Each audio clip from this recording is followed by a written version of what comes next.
ఇది India's best fertility hospital. 49 అంటే సంతానం, 49 అంటే సంతోషం. Andhra Pradesh Honorable Prime Minister of India, Sri Narendra Modi ji, Honorable Union Minister for Law and Justice, Sri Kiran Rijiju ji, Brother Justice U.V. Lalit, Sri S.P.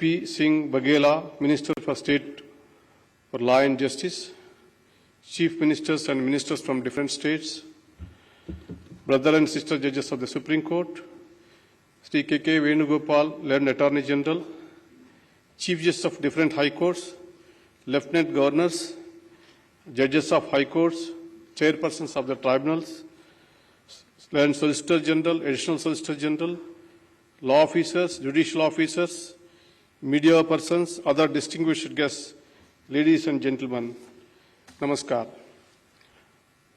I am very happy to be taking part in the 11th Joint Conference of Chief Ministers and Chief Justices for two reasons. Firstly, because we are meeting after 6 long years. Secondly, amongst the public representatives, this is an opportunity for us to learn from your rich experience, knowledge and wisdom that you have acquired in public life. You are the live link with the people. In your own way, each of one of you is a great opinion builder. Those in public life often come across the grievances of people, including those relating to the judiciary. You are the best placed to enlighten us about the expectations of the people.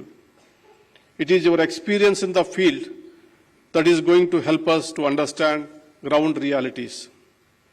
I am eagerly looking forward to collaborating with you in identifying and addressing the existing challenges to improve the functioning of the judiciary.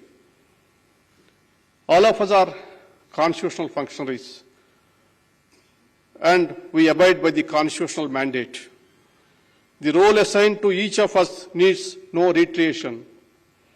The Constitution provides for separation of powers between the three organs, clearly outlining their sphere of functioning, delineating their power and responsibilities. It is the harmonious and coordinated functioning among the three organs of the state that has preserved and strengthened the democratic foundation of this great nation over the last 7 decades. While discharging our duties, we all must be mindful of the Lakshman Rekha. The judiciary would never come in the way of governance if it is in accordance with law. We share your anxiety and concern regarding the welfare of the people. However, at the head of the judiciary, Indian judiciary, I shall attempt to present a broader picture about the judiciary as a whole and highlight the issues that are affecting the system. The 140 crore strong population of the world's largest democracy is bound to test its judiciary. No other constitutional court in the world hears such a wide range of issues in which large number. The situation was foreseen by the first Chief Justice of India, Justice Hiralal Kanya, who had once said, I quote, "This court would be called upon to discharge its duties as perhaps no other court has so far been called upon to do so," unquote. I would like to begin with the identifying few contributing factors for docket explosion in the Indian scenario. If a Tahsildar acts upon a grievance of a farmer regarding land survey or a ration card, the farmer would not think of approaching the court. If a municipal authority or a Gram Panchayat discharges its duty properly, the citizens need not look to courts. If revenue authorities acquired land through due process of law, the courts would not be burdened by land disputes. Apparently, these cases account to 66% of pendency. It is beyond my understanding as to why interdepartmental disputes of the governments or fights between public sector undertakings and the governments end up in courts. If service laws are applied fairly in matters of seniority, pension and so on, no employee will be compelled to go to courts. It is well known and acknowledged fact that government are the biggest litigants according to the statistics. It is nearly 50% of the cases. If police investigates properly, fairly, if illegal arrests and custodial torture comes to an end, then no victim will have to approach the courts. Abiding by law and constitution is the key to good governance. However, this is often ignored. The opinions of law departments are not sought in the rush to implement executive decisions. Lack of people, special public prosecutors and standing counsels and the government leaders in courts is one of the major concerns which needs urgent remedy. The decisions of the court are not implemented by governments for years together. The resultant contempt petitions are a new category of burden on the courts, which is a direct result of defiance by governments. Deliberate inaction by the governments, despite judicial pronouncements, are not good for the health of democracy. The judiciary is also confronted with the issues of the executive, willingly transferring the burden of decision-making to it. Although policy making is not our domain, but if a citizen comes to the court with a prayer to address his grievance, the courts cannot say no. At times, ambiguities in legislation also add to existing legal issues. If the legislature passes a law with clarity of thought, foresight, and with people's welfare in mind, the scope of litigation gets minimized. The legislature is expected to solicit the views of the public and debate the bills clause by clause, threadbare, before enacting a law. When I expressed concern about the passing of laws without much legislative scrutiny on the 15th August last year, I was misunderstood by some quarters. Let there be no doubt, I have the highest regard for the legislature and the elected representatives. I value the role played by each of them in our democracy, right from a ward member to a member of parliament. I was merely pointing towards certain deficiencies. Interestingly, my sentiments of law making in India were shared by none other than the Honorable Lok Sabha Speaker, Sri Om Birla, who reportedly a few weeks back, I quote, "Law should be made after thorough debates and discussions, incorporating the needs of the aspirational sections of the society," unquote. Based on these principles, one can safely summarize that often litigation is triggered because of two major reasons. One is non-performance by various wings of the executive. Second is the legislature not realizing its full potential. I am sure you will all agree with me that these are avoidable burdens on the judicial system. On various occasions, I have elaborated on the complexities involved in these issues. I am aware that there are certain concerns with the judicial system also, with regarding to timely delivery of justice and pendency. Pendency is often blamed on the judiciary due to paucity of time. I cannot explain the same in detail now. But a keen look at the websites of the courts will give you an idea about the huge workload on judges. The number of cases filed and disposed on each day is unimaginable. The rising number of frivolous litigations in an area of concern. For example, the well-meaning concept of public interest litigation is at times turning into personal interest litigation. No doubt, PIL has served a lot of public interest. However, it is sometimes being misused to stall projects or pressurize public authorities. These days, PIL has become a tool for those who want to settle scores or corporate rivalry. Realizing the potential for misuse, courts are now highly conscious in the entertaining of the same. This conference is an occasion for us to introspect and contemplate solutions. I have been a strong proponent of Indianization of the justice delivery system. By Indianization, I mean increasing accessibility by molding the system to suit the needs and sensibilities of the Indian population. It is a multi-dimensional concept It calls for inclusivity, providing access to justice, removal of language barriers, reforms in practice and procedure, development of infrastructure, filling up of vacancies, augmenting the strength of the judiciary, and so on. I am of the firm belief that judicial infrastructure, both in terms of personal and physical infrastructure, needs urgent attention.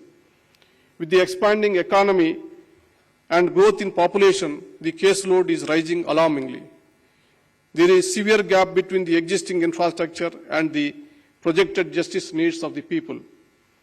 The environment of some courts, in some district courts, is such even lady advocates feel apprehensive about entering courtrooms, let alone female clients.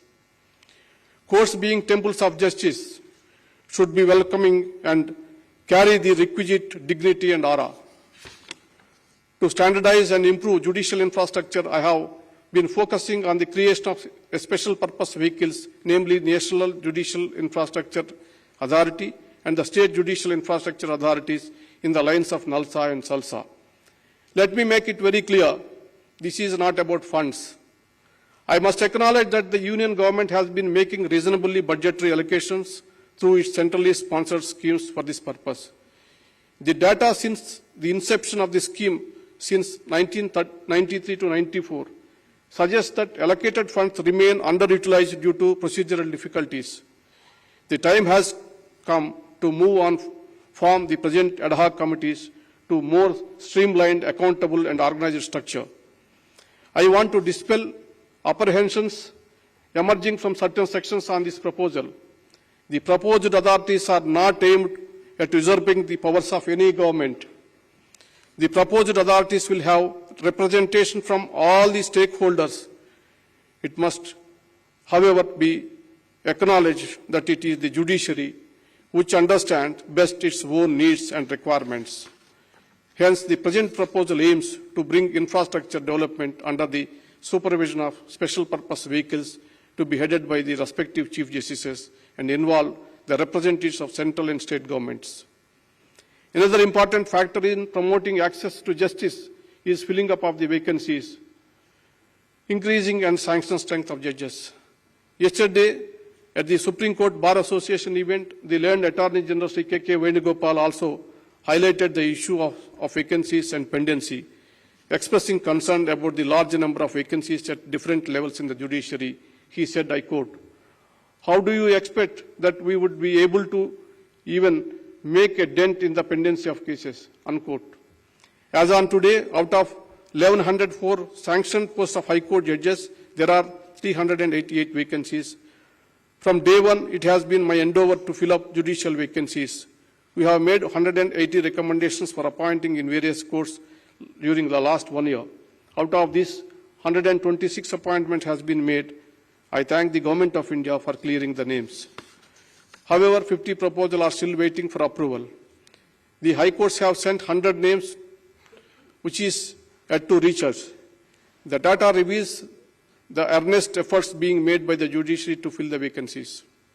I would like to urge the Honourable Chief Ministers to extend wholehearted cooperation to the Chief Justices in their endeavour to strengthen the district judiciary.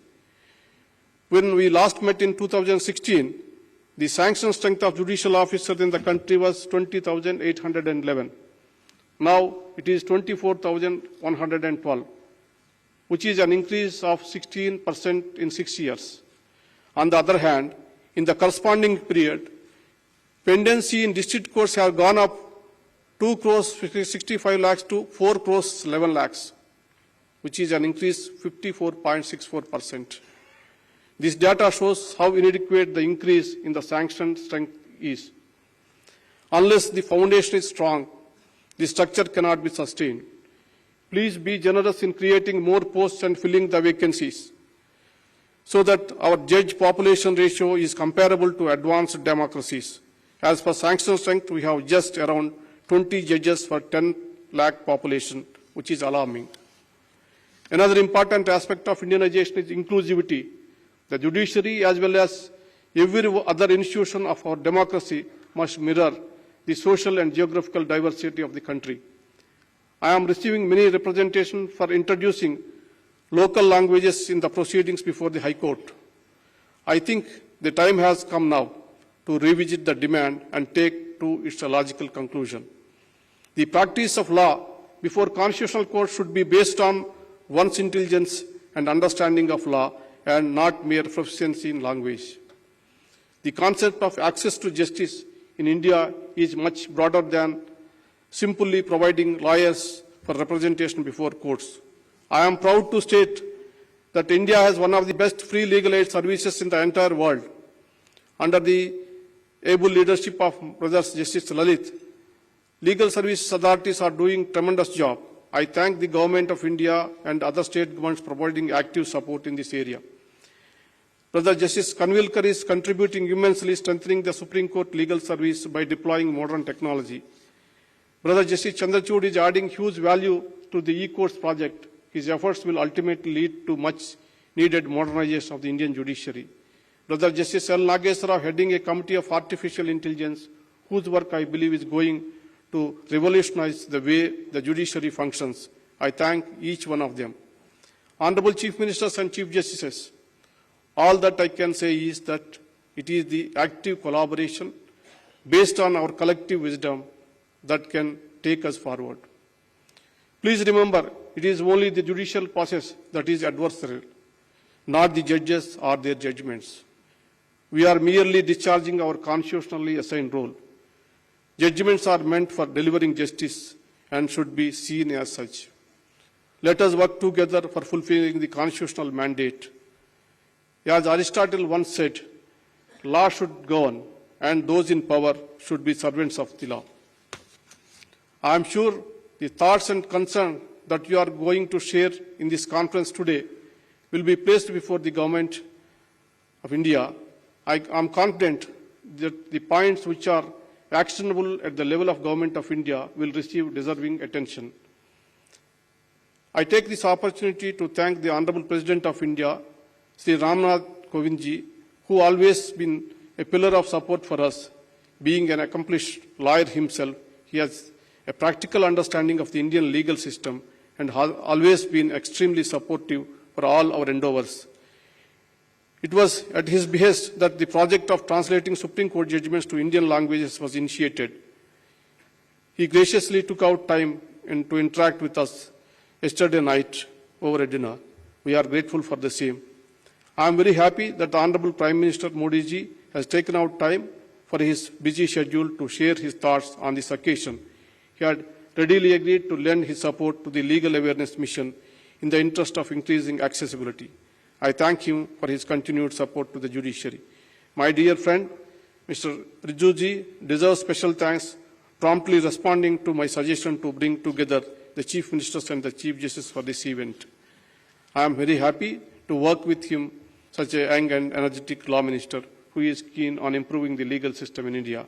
I would like to thank my brother and sister judges of the Supreme Court who have given their full support to this event. I would like to specially thank Justice Lalit, Justice Kanvilkar, who spared no efforts to make this event a grand success. My best wishes to all the Chief Ministers, Lieutenant Governors and the Chief Justices who have gathered here. I thank them for travelling to the national capital despite the short notice and their busy schedules. Your continued support is highly appreciated. I would like to thank the Secretary General, the Registrars of the Supreme Court and other staff, Secretary of Ministry of Law and Justice and other officials of the Ministry who work day and night to ensure the success of this event. I am sure all your efforts will bear fruit and I wish the conference a great success. I will be failing my duty if I do not recall the invaluable services rendered by all in the most tiring times of the pandemic to keep the flag of the judiciary flying high. I offer my sincere condolences to the families of those who left us during this period. Before I end, I would like to quote a few words of Mahatma Gandhi ji. I quote, "Man becomes great exactly in the degree in which he works for the welfare of his fellow men." Unquote. It is in this spirit that we must strive to achieve the highest degree of greatness for our institutions. This is the befitting tribute that we can pay to our freedom fighters in these 75 years of the independence. Thank you very much for giving this opportunity.